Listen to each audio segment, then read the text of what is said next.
So when I think about my family, I mean, I kind of think we're living the American dream. My grandfather immigrated to the United States in what I believe to be 1917. You know, my father was the sheriff of Jefferson Parish for nearly 30 years. But I saw his love of public service. You follow the path that your life leads, the journey of life, and here I am with the job that I love the most of any job that I've had as parish president in Jefferson Parish.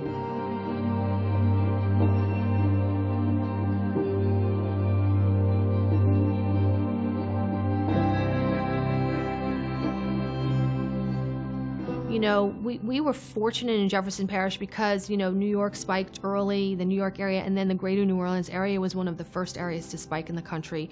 But then, you know, we got the call. I was in a meeting preparing for a council agenda, and on March 9th, they pulled me out and they said, the governor's office is calling you. And I knew, I just knew that's what it was. And that first case was a Jefferson Parish resident on March 9th. And I was like, okay, we're doing this in the parish. Let's get the posters up. Let's get everything up. All the signs are wash your hands, keep good hygiene. And still at this time, people were kind of making fun of us for doing this. COVID made us have to work very, very quickly. I mean, there were weeks where we were working here. We were running around frantically for weeks at a time. You know, this was like every day was just like a frantic day, and we were getting used to working like that. When your adrenaline's just at such a high level and it just never let up, I feel like we never even could take a breath to just kind of regroup and say, oh my goodness, it never stopped.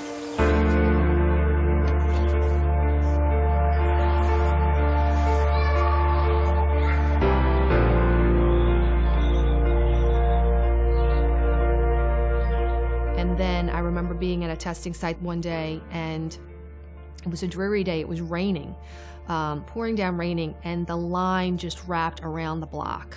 And I was like, you know, these people were not waiting in line in the rain.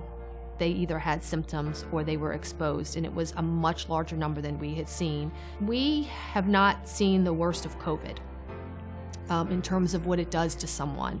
Nobody has seen that except for the hospital, the nurses and the doctors and the people who care for those people. You want to keep people COVID-free and healthy from COVID, but you have to understand that businesses need to survive. It's how people put food on the table for their family. People need their jobs, and finding that balance is what was very difficult. I think the vaccine is our way to normalcy. I think that is our way of recognizing life again the way we knew it pre-COVID. I'm ready to take the vaccine.